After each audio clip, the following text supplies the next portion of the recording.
From step 4, face coverings will no longer be advised for pupils, students, staff and visitors, either in classrooms or in communal areas, and social distancing will no longer be necessary. Millions of children and young people have been back in the classroom since March the 8th, learning with their friends and teachers.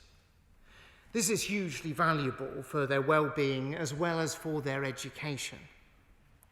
I also make clear that I do not think that it is acceptable that children should face greater restrictions over and above those of wider society, especially since they have given up so much to keep older generations safe during this pandemic.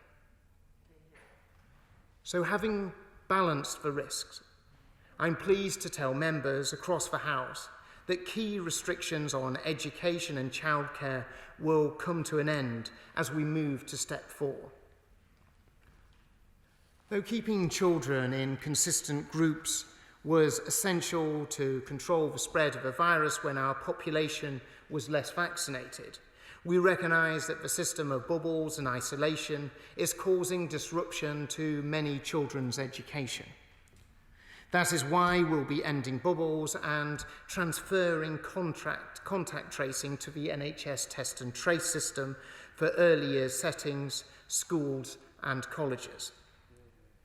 Where there are outbreaks, schools and colleges may be contacted by NHS Test and Trace, and they will also work with local health teams as they currently do now. We're also setting out new rules that mean that from the 16th of August, children will only need to isolate if they have tested positive for COVID-19.